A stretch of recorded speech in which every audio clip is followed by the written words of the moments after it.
when we're laying on our deathbed,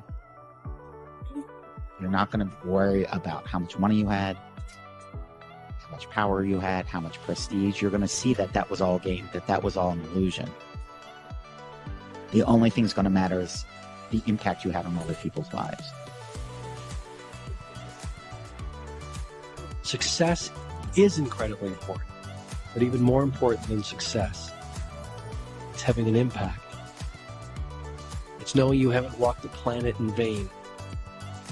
It's knowing that because you've been here, you've blessed lives, you've developed people, and you have made the world a better place.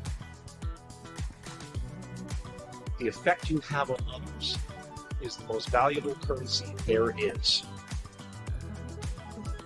Everything gained in life will rot, will fall apart, and all that will be left of you is what was in your heart.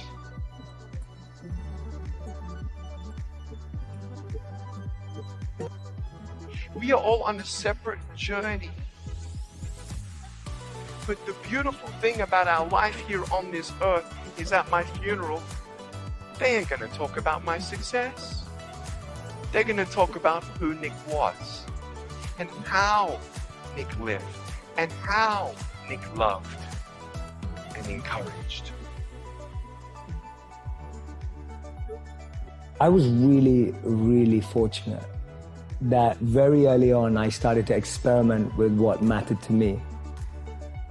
What people don't know about me is that I was suspended from school 3 times for trying out all sorts of things, like things that people would never imagine of someone who goes on to be a monk. I was experimenting with all the drugs in the world. I had multiple relationships. I was really trying to search for some sort of meaning, fulfillment, and for as long as I've known, I've been chasing thrill. And my parents' rhetoric would always be, well, make sure you get good grades. And at 18, I was really fortunate when I met a monk. And this monk was invited to speak. And I kind of just went because one of my friends forced me to. At that time, I was listening to CEOs and entrepreneurs and business people and marketers who I thought that's what I was aspiring to be like. And then I hear this monk. And he captivated me like no one had ever captivated me before. That was the beginning of what changed me. Because I went from being someone who did only want all those things to become successful and trying to, but I started hearing my own inner voice much more in all that noise that I had around me. I remember one of my parents had a maths tutor for me because they wanted to be amazing at maths. I'd have this tutor and he'd tell me that. He goes, the reason that you're struggling with the next question is because you're always worried about what your parents think.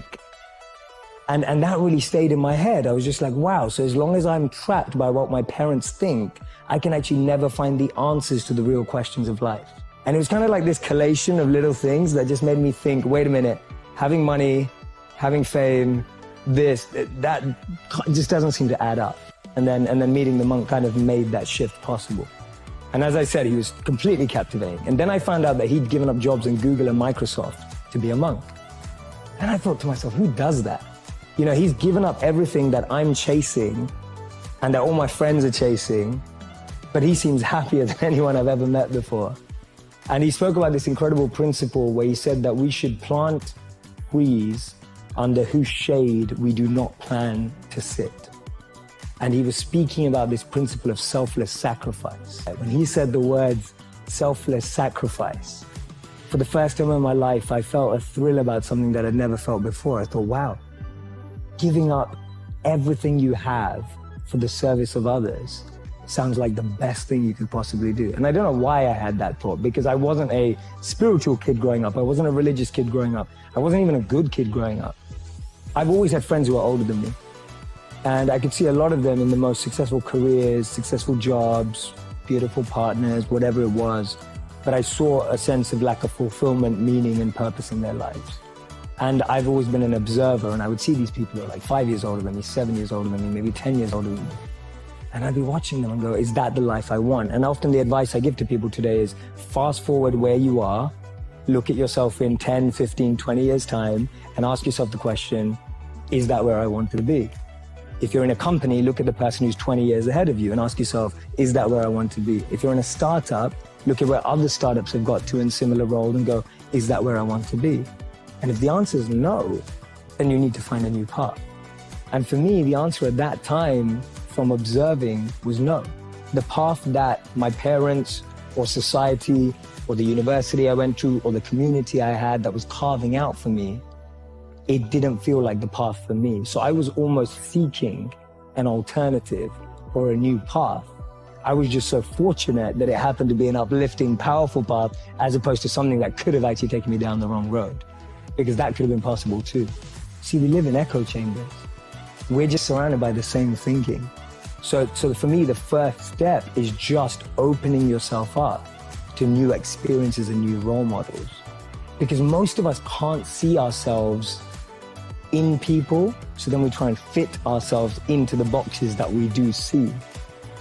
And I mean, there's this beautiful quote that I've been saying it everywhere, and I wish I wrote it, but I didn't. So it's by a philosopher and writer named Cooley. And he said that today, I'm not what I think I am. I'm not what you think I am. I am what I think you think I am. I'm not what I think I am. I'm not what you think I am.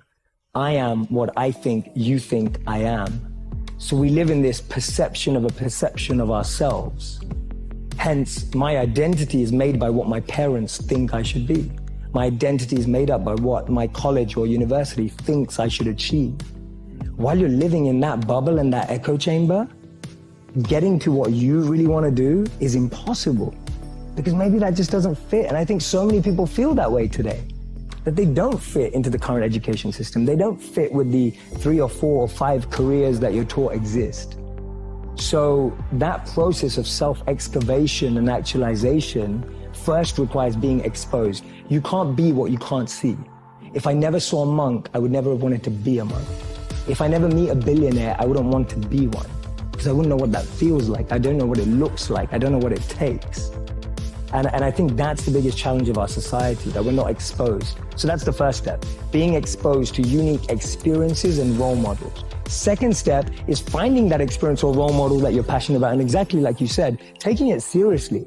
Shadow them, network with them, spend time with them, observe them, even from afar. It takes that observation, being addicted to observing that person's lifestyle. And then the third step is going yes or no. Does that work for me? Not everyone who's going to go off and become a monk is going to feel like the way I did, and that's, but not everyone is going to go and follow and shadow a billionaire and go, that's exactly the lifestyle I want. They may want the result, but do they want the hard work that goes with it? And so for me, that's the third step. It's observing, focusing, shadowing, getting as close to the process of that individual, and then going yes or no. Do I want that process? Not do I want the result? To be able to train the mind and energy to focus it exactly where you want it and when you want it to be.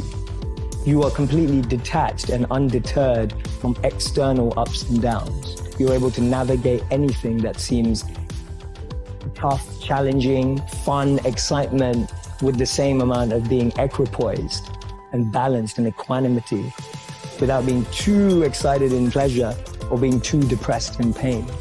Of knowing how to navigate every situation. To me, that's great strength and great power. Now, some of the things that's going to happen when you look out and see what can I contribute to, what can I give, I guarantee you, ladies and gentlemen, you're going to have a voice that's saying, it's just no use. It's out of control now. There will be a voice telling you that you'll be wasting your time and wasting your energy and wasting your effort. I say, don't listen to it. Listen to that still small voice that says, I can do something, and I ought to do it.